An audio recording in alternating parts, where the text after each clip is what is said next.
Hello YouTube, this is a video response to Schizophrenic Queen's video, Why I Choose Not to Believe. And the prospect of religious belief causes too much emotional anguish. And I thought that could use this as an opportunity to bring up some of the things which I gleaned from my religious upbringing. In a video which I made last night, I brought up the phrase apocalyptic fatalism. And basically what I meant by that was because Jesus was going to be coming back at some time in the near future, that it was very easy to simply become resigned to allowing events to unfold in the way that they would unfold, without conscious intervention of some kind.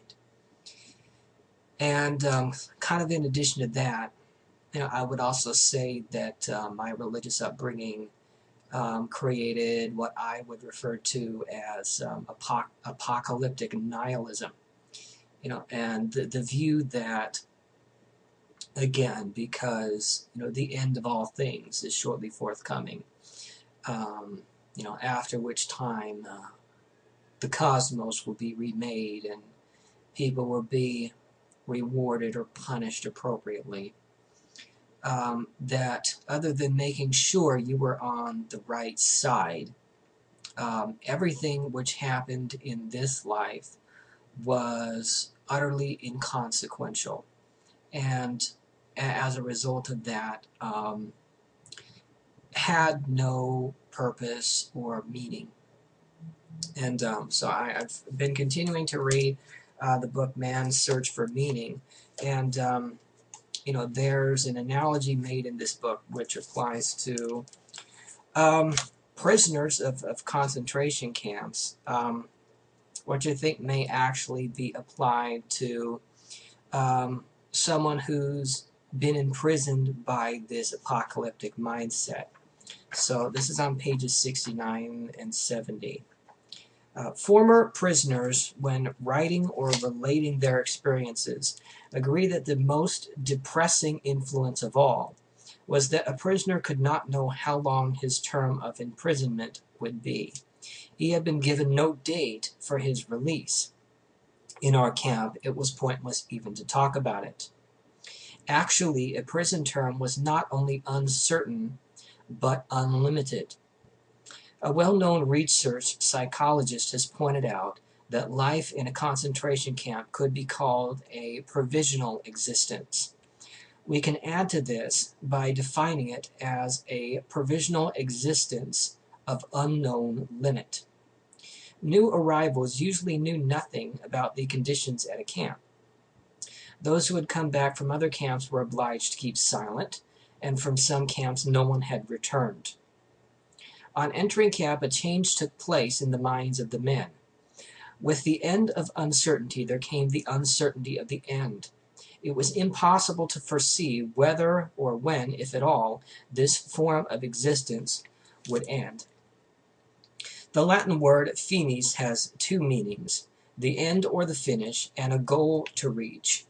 A man who could not see the end of his provisional existence was not able to aim at an ultimate goal in life. He ceased living for the future, in contrast to a man in normal life. Therefore, the whole structure of his inner life changed. Signs of decay set in, which we know from other areas of life. The unemployed worker, for example, is in a similar position. His existence has become provisional in an uncertain sense. He cannot live for the future or aim at a goal. And, I think the apocalyptic mindset which I adopted was very similar. Because this life was inconsequential, and because the return of Jesus and the remaking of the cosmos was supposed to happen in the near but undetermined future, this kind of led to a purposeless and aimless existence. And I kind of had resolved to this mindset by the time I was 18 years old. 18 years old. And, this isn't, a very unique reaction to this mindset. It seems that, some people can use the apocalyptic hope as a reason to continue to trudge through, their own suffering, where I had, an almost opposite reaction. And the reason why I say that this experience was not unique is, in 2 Thessalonians chapter 3, Paul, or pseudo-Paul, as can be argued, was exhorting people to return to their jobs because apparently they had quit them, primarily as a result of this apocalyptic mindset.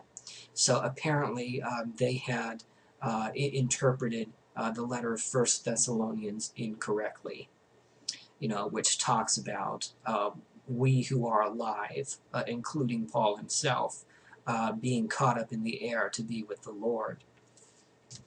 So I think that the book Who Wrote the Gospels by Randall Helms has a pretty good description of this mindset on pages 23 and 39. The first thing to grasp about the apocalyptic mind is that it is delusional.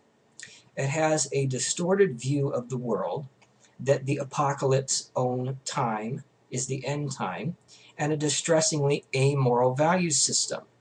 That in the destruction soon to come, all will die horribly except the apocalyptic and his peer group. Time and again we read that the vision points to the time of the end, Daniel 7:17, when the enemy of the faithful will meet his end with no one to help him, Daniel 11:45. The apocalyptic mind feeds on the revenge soon to come at the end of this age, when distress such as never been will visit the earth, Daniel 12:1 and 13.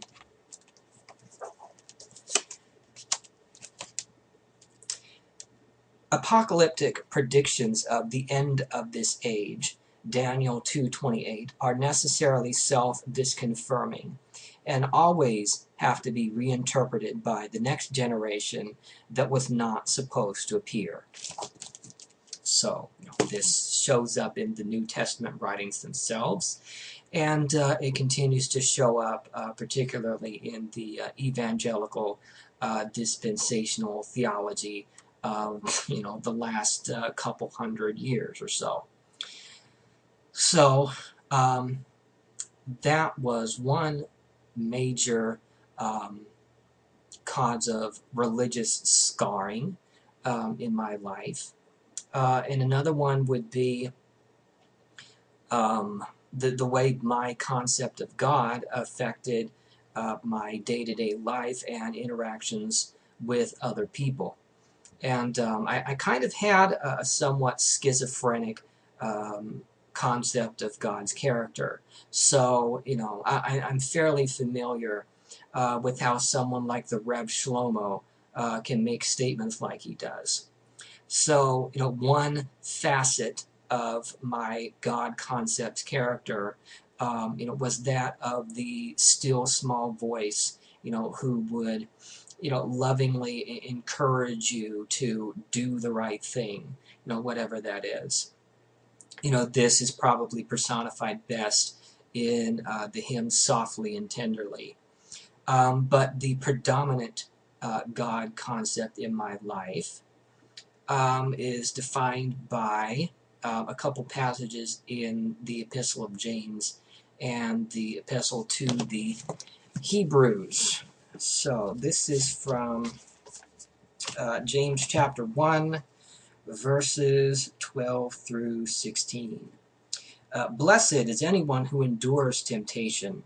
Such a one has stood the test, and will receive the crown of life that the Lord has promised to those who love him.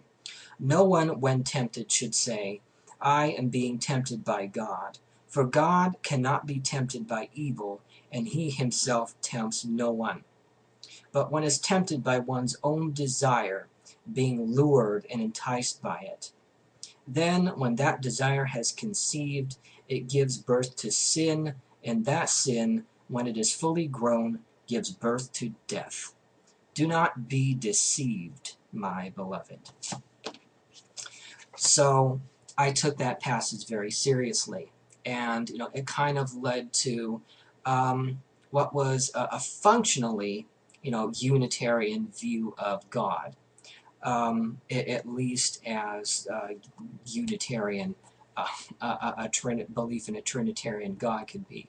I really did not think much about Satan or demons when it came to my personal sinfulness. I put the blame for that pretty much squarely on myself. And, I also kind of contrasted these two facets of my God concept, in that, a lot of other people seem to experience the softer side of God more than I did. And I felt that this displayed itself fairly clearly in your typical evangelical worship service with contemporary upbeat music. And people would typically have very intense emotional experiences with this music.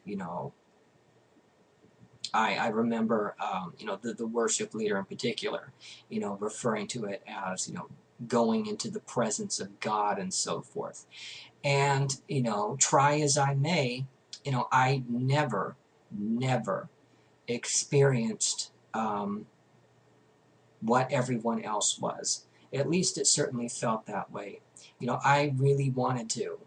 I really wanted to experience what seemed like some kind of transformative power, which was actually just an emotional response. But I then took that to mean that because I wasn't receptive to this transformative power, that it was a result of some personal fault of mine. And the other passage that strongly influenced my personal theology was Hebrews chapter 10, verses 26 through 31. For if we willfully persist in sin, after having received the knowledge of the truth, there no longer remains a sacrifice for sins, but a fearful prospect of judgment, and a fury of fire that will consume the adversaries. Anyone who has violated the law of Moses dies without mercy on the testimony of 2 or 3 witnesses. How much worse punishment do you think will be deserved by those who have spurned the Son of God, profaned the blood of the covenant by which they were sanctified, and outraged the Spirit of grace? For we know the one who said, "Vengeance is mine, I will repay." And again, the Lord will judge his people. It is a fearful thing to fall into the hands of the living God. So, this kind of led to the adoption of a God concept of someone who was watching my every move and listening to my every thought and waiting for me to mess up. And when that happens, I'd better watch out, because there's going to be some really negative repercussions. So yeah, that kind of led to me having that feeling most of the time. And this is a feeling which, I would attempt to distract myself from quite a lot of the time. But, the idea of God being, the all-seeing disciplinarian was still behind everything. And, combine that with the apocalyptic mindset that Jesus' return was going to be imminent. Um, you basically have someone who's living in fear of, either being left behind when Jesus returns, or even worse than that, um, Jesus returns and there's the final judgment. And because of that, because, I have sin, um, which I had not repented of or confessed, that, I was fated for literal eternal hellfire, which I absolutely believed in. So, yeah, this kind of affected all of my day-to-day activities and all of my interactions with other people. Particularly when it came to thought crimes.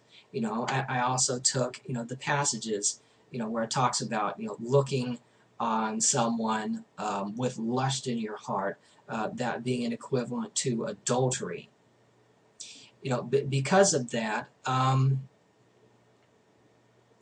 it became very difficult even to look at people, because I was afraid that I wouldn't be able to control myself, and I would think an impure thought, and because of that, God is going to be enraged, and um, I may not have time to cower in a prostrate fashion in order to be forgiven. So, yeah, I kind of lived with that for a very long time. And, this kind of played itself out through several different phases. The first phase would be that for quite a few years, I was very angry at everyone else because it was much easier for me to attempt to legalistically point out what I saw as faults in other people, because that would allow me to be distracted what I consider to be my own personal faults, which displeased God. And later, I'm not exactly sure how this came to pass, but um, eventually getting turned more and more introspective, I suppose, and more and more resigned to what I saw as a reality, that I had problems, sin problems, that I simply was not going to be able to overcome. I remember making statements to myself like, I'm just a weak person. You know, there's just certain things which I'm not going to be able to overcome. And, that in combination with the apocalyptic, nihilistic outlook, kind of led to just really being a depressed, empty shell of a person who tried to find distractions from the underlying feelings of utter despair and purposelessness. So, yeah. And, I kind of lived with that for a very long time until it finally got to the point where I felt that I needed to talk to somebody, about what was going on. So, I probably went about a good 10 years with these thoughts running through my mind before I even had the courage to talk to a pastor friend about the things which had been going on up here. So, I don't think this way now. I've now been divorced from this mindset, for a somewhat sizable period of time. But all of the anguish, I can sum it up in a moment. It's right there. And a really easy way to bring all of this baggage back up is religious contemplation. So I really understand simply not being able to do any of that anymore. I'm hoping that someday, I will be able to um, function like a well-balanced adult and be able to keep the demons in their appropriate closets when I can, rather than that hurt simply coming back and screwing up the ability to simply enjoy things, seemingly at whim, you know, rather capriciously.